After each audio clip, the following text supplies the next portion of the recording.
Hi guys! Good morning! Yan, maulan na araw na naman! And long weekend ngayon dito sa Canada. Dahil bukas ay Canada Day! Saan ba tayo bukas? Wala pang plano. Kasi dapat parang Cascade Pond. Ang dali lang magplano guys, basta maganda yung panahon. Pero kung ganito kaulan, ayan o, ulan-ulan. Ang hirap mag-plan kasi yung gagawin mo activity. Kasi pala ko yung dalin yung pang-boat ni Zion, diba, sa Cascade Pond. Pero kung ito ang kulimlim, tas maulan, tas malamig, baka mahirapan tayong pag-picnic at lumabas. So, tingnan pa natin yung weather. Although yun nga, meron namang forecast na gloomy pa rin tomorrow. Sayang no, kapag long weekend talaga dito, nagaganyan. Tapos pag hindi long weekend, ang init-init. So kaya magmamadali ka naman pa uwi kasi may pasok naman kinabukasan. So yun. So anyway, meron pala kaming gathering ngayon sa Glenmore Park. And syempre para may madala kaming something. I think, dala kami ng pizza. So una kasi inisip namin chicken. Pero kasi kung chicken ng Costco, mahirapan kami mag-cut. Di kami nakadala ng knife. So, pizza na lang para to share with everyone na rin. Tapos you can roam around, stroll around. Tapos kung kaya pa ng mga kids na mag-play with this kind of weather, yun, makahabol ka kahit may hawak kang pizza. So, yun. So, punta muna kami ng Costco. And, yeah, we'll see you again later. Hi! So, ayun guys, dito muna tayo sa Costco. May bibili lang tayong pizza, And tingnan nyo naman yung anak ko, guwapo. Formahan. Sombrero pa yan, Walang pansin-pansin, Yabang, Nasayan? Wala sa mood. Wala sa mood? Yeah. Kulit yung kanina, Ayan, so bili muna tayo, guys. Ayan guys, kakatapos lang natin dito sa Costco. So aside sa pizza, yan, pabili pa tayo ng chicken. Yan, sa mga gusto lang pumapak at mag-ulam ngayong tanghali. Pero sobrang makulimlim talaga. But still, ayaw naming masayang itong long weekend nang walang ginagawa. Kaya tuloy pa rin tayo sa Glenmore Park. Kasama na namin yung mga brother and sisters namin sa sa aming Couples for Christ. Yan, so kasama rin yung mga kids nila. Yan, naglalaro. Doon. Yan, tapos si Zion. Horsey kami ni Zion. Yay! Yan. Sayang wala sila brother Jason tsaka sila si Sister Moira. Ayan, kasama namin. Parang unit 1 ata kami. So magkakasama kami. Pero hindi sila umaten. Sayang. So kasama ko lang si Jason kagabi, tsaka si Dwayne, tsaka si Brother Angelo, tsaka si Andres. Yan, so nag-jump kasi kami kagabi at medyo tapos kami ata mga around 10:30 na ng gabi. Yan, so basement naman yun. So hindi rinig siya sa ibang kapitbahay. Tsaka mahina lang naman. Ayan. So yun, enjoy muna kami dito ni Zion, no? Right? Enjoy muna tayo dito, right? Play muna tayo dito, no? Yan, si Emma nandun, nakikipag-chikahan dun sa mga sisters natin dyan. Yan. Okay, so yun, maya guys, na rin kami, uwi na rin kasi kami, may kukunin pa tayong treadmill kasi mamaya. 2, 3, march!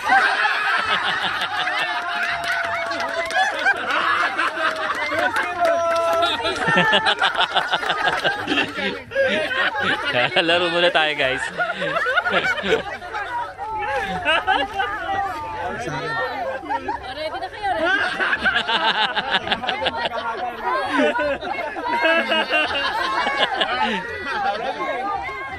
na kayo?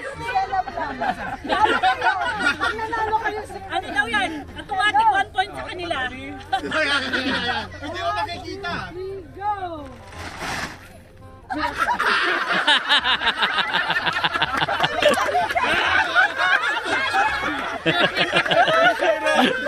Three zero.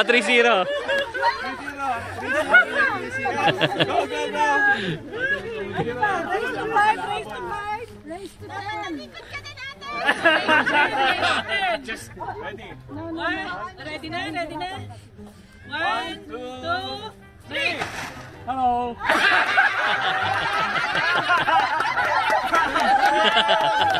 Hello, yung sinagot.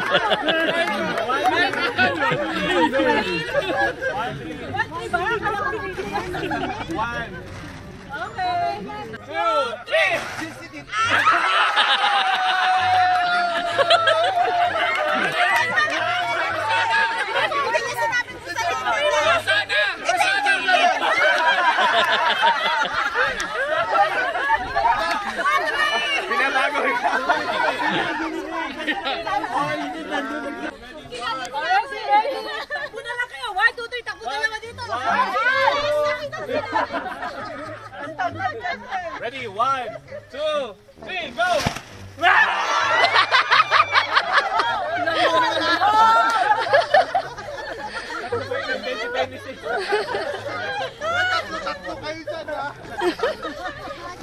Ano na? Ano na? Anong score na? Parang nanalo na. Panalo na. Nanalo kami.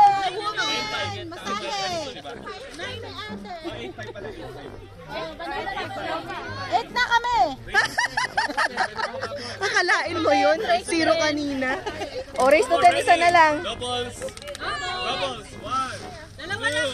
dalawa! Ay, wag 10, wag 10! 1, 2, and 3, go! My son! Sorry.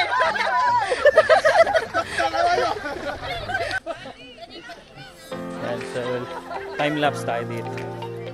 Ano natin yung gagawin natin?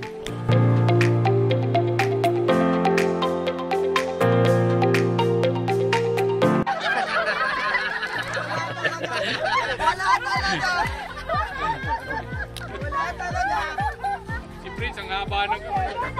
Babae.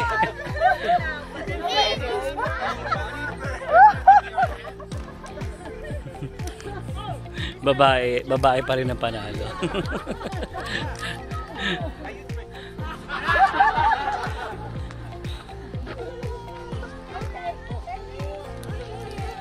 Asan sa'yo? Panalo kayo ata. Panalo kami. O, di may utang ang masahe. Tatlo na. Tatlong masahe na yun. Tatlong masahe. Nadaya eh. Ayan guys, no, natapos din ang ating summer party with CFC family.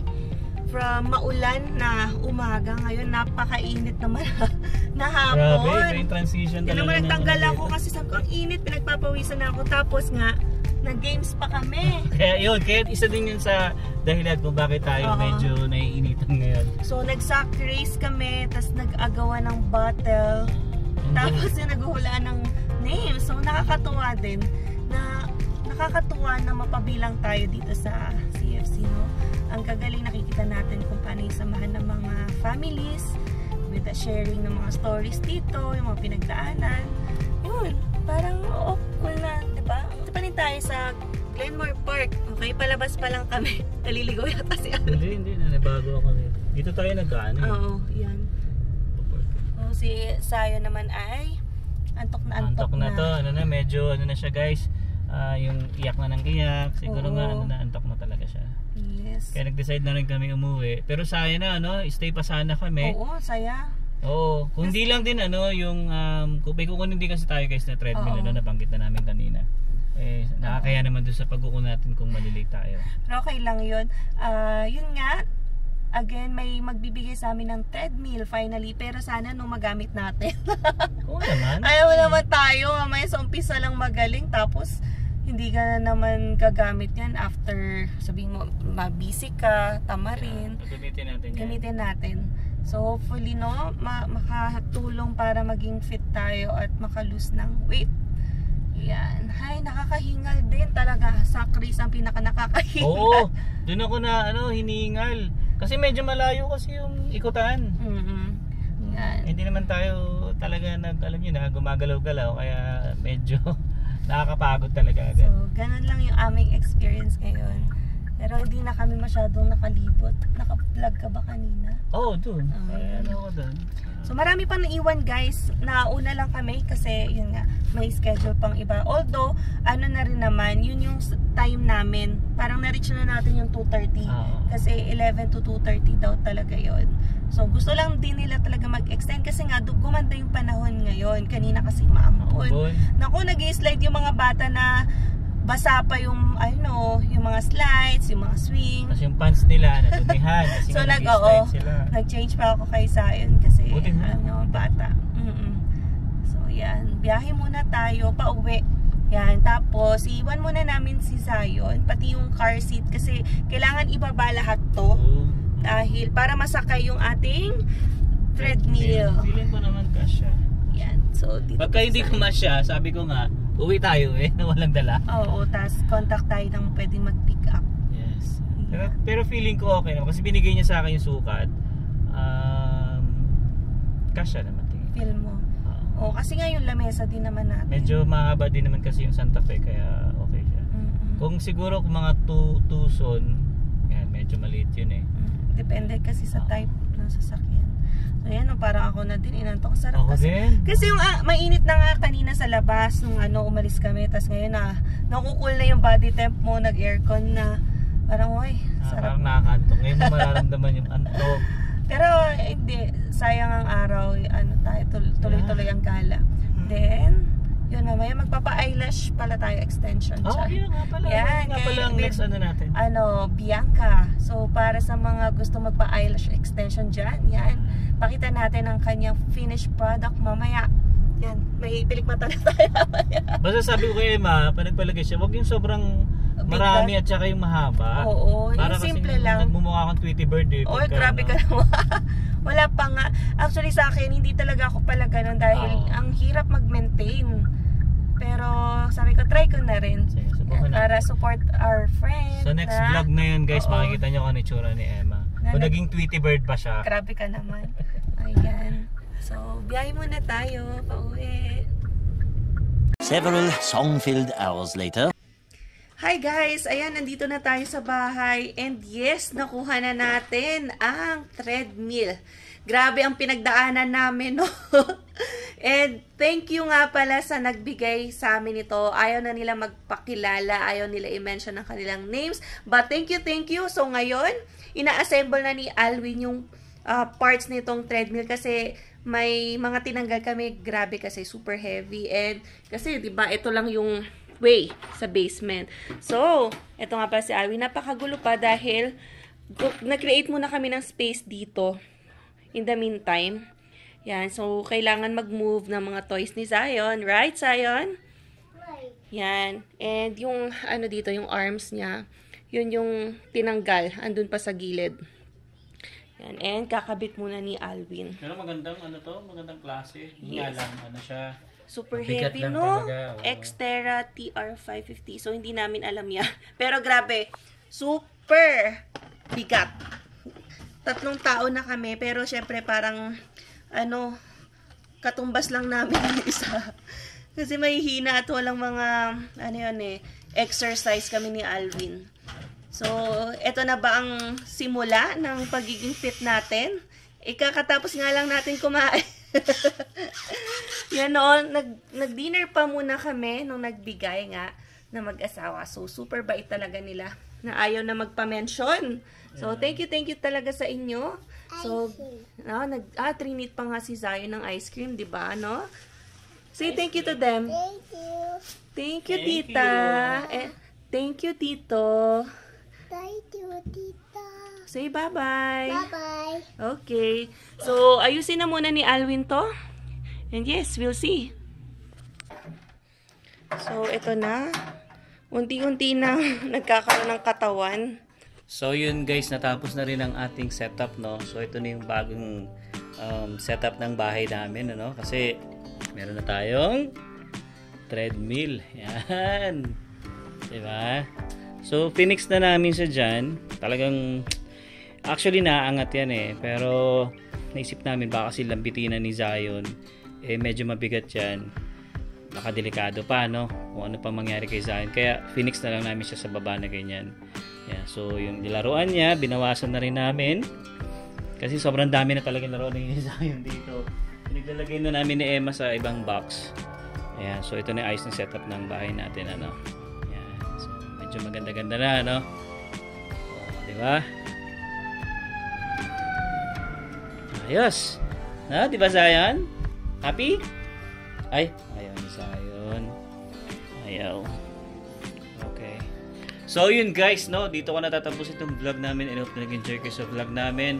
And again, maraming salamat sa mga bros and sis namin sa sa Couples for Christ. And sobrang nag-enjoy kami ni Emma dyan. So yun guys, no, hanggang dito na lang. See you on the next one. Peace.